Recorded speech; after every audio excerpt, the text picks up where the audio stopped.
In today's video, how to increase your calories and keep the body fat off that you've lost.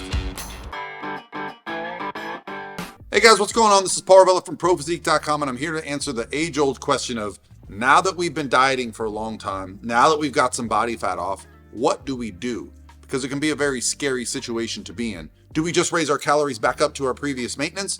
Do we go back to our old lifestyle? Are we stuck at these low calories forever? And the question comes from right here on my Instagram direct message. So guys, this is the time of year.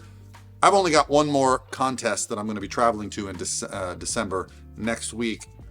I'm going to be home doing some content for you guys, and I got a lot of exciting stuff planned. I got my full-time video editor, George, here with me. And so, guys, we need the questions from you. We need to know what you need to know. We want to make sure we're making this the best year ever for your goals. The first question I got is simply, I need a plan to train and prepare for a competition.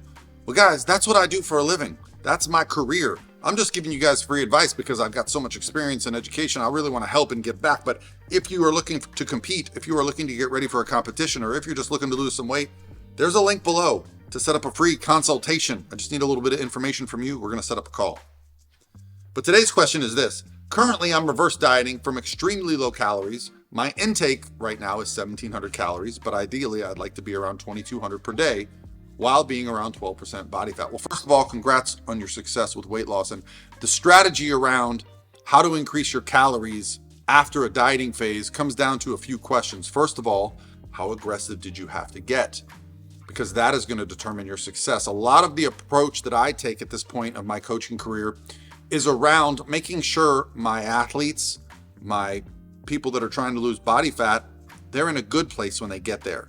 And part of that means we've taken recovery days, we've taken refeed days, meaning higher carbohydrate days.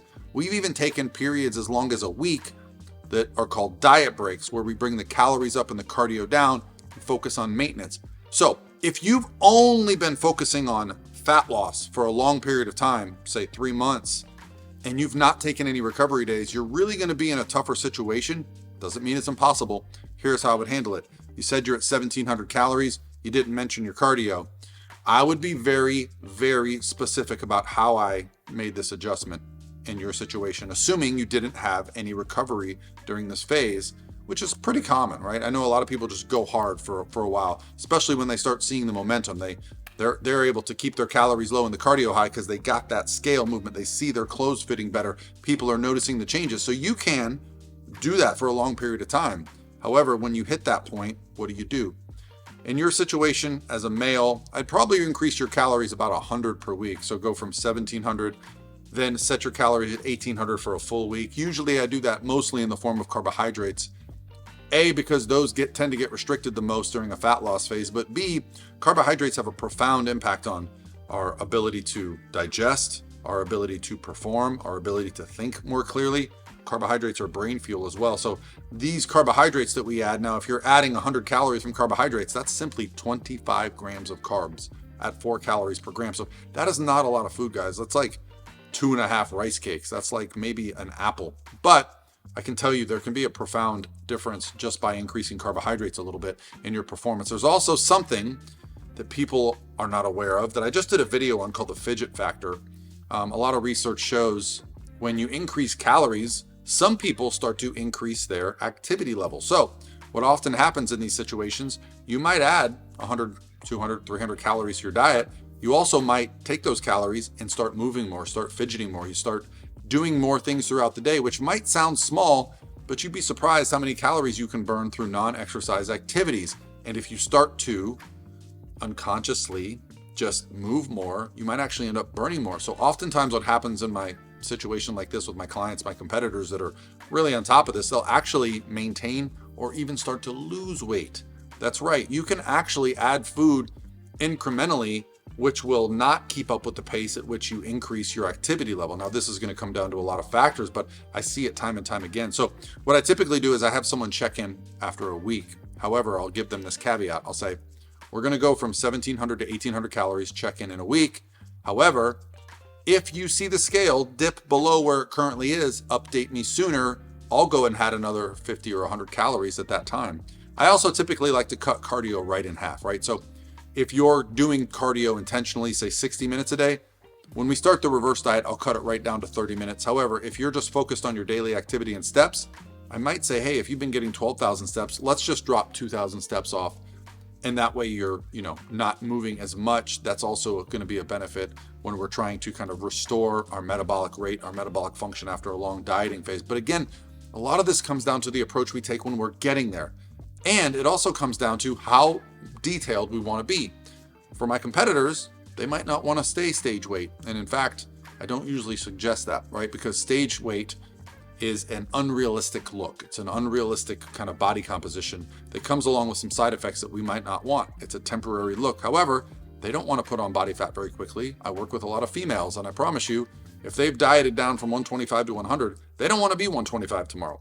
We can gradually bring that weight up. And in fact, a lot of what I do now is set people up for their next diet successfully. So if you're getting down to 12% and you think in the future, hey, I might like to get a little bit lower than this and see how I look. If you come out of this diet properly, get your calories up gradually and are able to maintain there, it's going to mean in the future, if you try to go through a fat loss phase, you're going to be just as, if not more successful. Okay. However, if you put on body fat very quickly, what I find is that body fat does not come off for a long period of time. Meaning, let's say you've lost 30, 40, 50 pounds and you put that weight back on in a short amount of time, maybe even less time than it took you to get it off.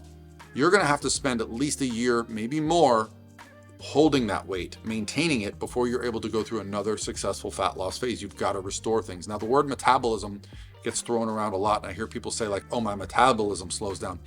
I don't really believe that to be true. I think although there is some adjustment to our physiology when we reduce calories and increase cardio, a lot of that metabolic function comes down to we move less. We start to conserve more energy. Yes, the digestive system does get a little bit more efficient at extracting calories from food, but we also fidget less. So if we're able to, and this is why I love step trackers, if we're able to track our activity throughout the day, what we'll typically find with dieters over a long period of time that even though their calories haven't changed, they get less active. And this is where we get complaints of like, man, I'm eating less, but I'm not losing weight. Well, you're eating less, you're also doing less in most situations. So in this situation, you've reached your goal, you want to bring those calories up and you want to stay lean. The goal is incrementally add calories. Don't change the habits that got you there. Continue to meal prep, continue to do the things that got you where you're going. This should be a lifestyle change, okay? You shouldn't be going through fat loss phases that are complete change from your normal routine. And once you reach your goal, you go back to that routine, right? These should be phases. And this is why we do our 90-day transformation challenge, where we give away $25,000. Look at this year's winner, Calvin. Look at this before and after. I believe we did a podcast yesterday. I believe he lost 46 pounds over the 90 days. Now, that's an extreme amount of weight, but what you also see is that his physique completely changed. And if you look at Drea, the female winner from our previous challenge, a very similar response. A lot of body fat change, even losing some cellulite. But I've talked to both of these people since the challenge ended, and guess what?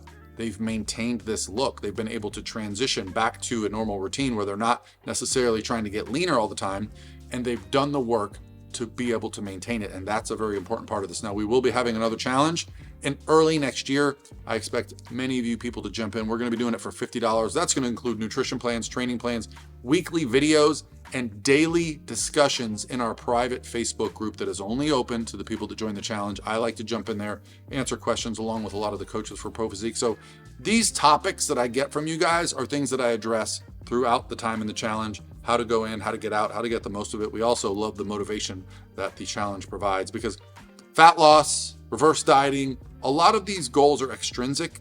And when you can give it a timeline, this is why I love bodybuilding, because I know when I have a show, this is the date I got to get the work done.